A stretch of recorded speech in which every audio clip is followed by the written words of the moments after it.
Bonjour à tous. Donc, Christophe Digne, je suis directeur de Télécom Sud Paris. J'ai le plaisir de vous accueillir aujourd'hui pour ce colloque Evry Sénar Sciences et Innovation au sein du campus de Institut Mines Télécom Business School et Télécom Sud Paris, puisque nous sommes deux écoles à partager ce campus. Nous sommes bien évidemment membres d'Evry Sénar Sciences et Innovation et nous sommes également très intéressés, comme beaucoup des membres, par le sujet d'aujourd'hui, réalité virtuelle et réalité augmentée, comment bouleverse-t-elle la formation? Alors je ne dirais pas précisément ce que nous en faisons de ces sujets, mais il se trouve qu'à votre ordre du jour, il y a deux présentations par des enseignants-chercheurs de Télécom Sud Paris sur ce que nous faisons en formation au sein des écoles pour utilisant la réalité virtuelle, mais également pour dire que cela est utilisé également dans l'industrie et que nous coopérons à ce que ces dispositifs puissent s'étendre au bénéfice de ceux qui sont formés. Voilà. Donc à nouveau, bienvenue sur notre campus. J'espère que vous aurez un moment d'échange riche durant toute cette journée. Et je laisse la parole donc au président d'Evry Sénar Sciences et Innovation pour vous en dire plus sur ce colloque et sur l'association. Ok, merci, merci Christophe. Moi, j'ai besoin de mes deux mains pour parler. Merci Christophe pour cet accueil chez toi, puisque tu es ici, ce bâtiment étoile est sur le campus de Télécom Sud Paris et Institut Mines Télécom Business School. On m'entend? Oui, c'est bon là? D'accord. Merci à vous d'être présents, et je dirais fidèlement présents aux événements qu'organise Evry Sénar Sciences Innovation. Aujourd'hui, il y a plus de 150 inscrits. On verra au cours de la journée défiler plusieurs d'entre vous. Evry Sénar Sciences Innovation, c'est une association qui regroupe sur ce territoire, qui est le territoire de Grand Paris Sud, qui regroupe 28 ou 27 communes autour d'Evry, Courcouronnes, mais plus largement Corbeil, pour citer les grandes villes, et Sénart, sur ce territoire qui est riche de structures, d'enseignement supérieur, d'innovation. Et l'objectif d'Evry Sénar Sciences Innovation, c'est justement de rassembler tous les acteurs de l'innovation et de l'enseignement supérieur et de la recherche présents sur ce site. Alors c'est 11 écoles, structures qui constituent Evry Sénar Sciences Innovation. Je vais les citer parce qu'à chaque fois je passe trop vite.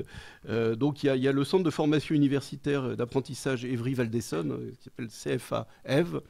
Il y a l'école ici, Télécom Sud Paris. Il y a l'Institut Mines Télécom Business School que j'ai cité, Génopole, que je préside ou que je dirige par ailleurs, l'Université d'Evry Val d'Essonne, et puis l'NCE, l'École nationale supérieure d'informatique pour l'industrie et l'entreprise. On a la chance d'avoir son directeur ici. Je le vois plus. J'ai vu il y a... Ah bah excuse-moi, Laurent. Laurent, merci à toi d'être présent. Et également le centre d'études des matériaux de l'école mine Paris-Tech, le centre hospitalier sud-francilien, qui, je le rappelle, est une des structures hospitalières les plus importantes hors APHP en Île-de-France. Et puis si je vais de l'autre côté de la Seine, je citerai le ICAM, l'Institut catholique des arts et métiers à Paris-Sénart, et l'IUT Sénart-Fontainebleau de l'Université Paris-Est Créteil. Je pense que je n'ai oublié personne.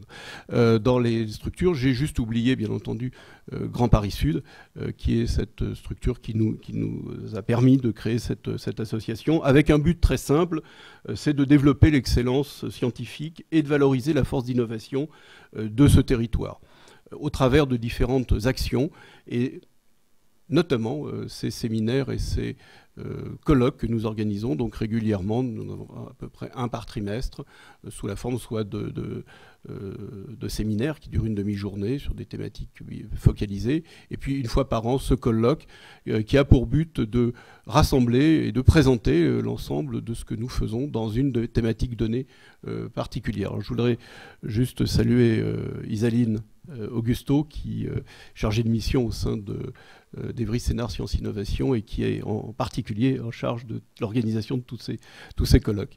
Voilà, encore une fois, je voulais vous remercier d'être présent. l'objectif, c'est effectivement d'échanger, non seulement de présenter ce qui se fait sur ce territoire, mais d'échanger. Et puis, nous profitons effectivement de ces séances pour inviter des collègues d'autres territoires que le nôtre.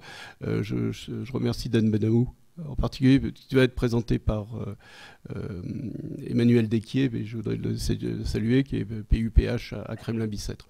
Voilà, donc je ne vais pas aller beaucoup plus loin dans la présentation de ce colloque. Je pense que le titre presque est auto-explicatif, hein. Réalité virtuelle, réalité augmentée, comment bouleverse-t-elle la formation? On a beaucoup discuté de savoir s'il fallait mettre un mot aussi fort que bouleverser. On avait d'autres mots plus tranquilles, on va dire, comme accompagner, participer. Voilà.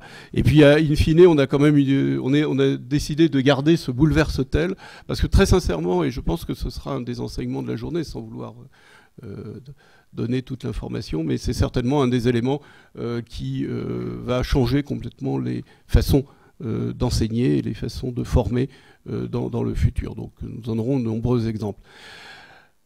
Nous profitons ici de ce qui s'appelle la rue, voilà, pour que plusieurs collègues et plusieurs structures présentent au sein de stands leurs activités. Donc je vous incite à y aller. J'ai vu C19 qui avait installé son stand. Il y en aura d'autres très certainement. Donc je vous incite au moment des pauses à aller visiter ces stands. Et puis il y a, comme tous les ans, un concours poster. Donc les étudiants, plusieurs étudiants, combien il y en a eu de posters d'inscrits?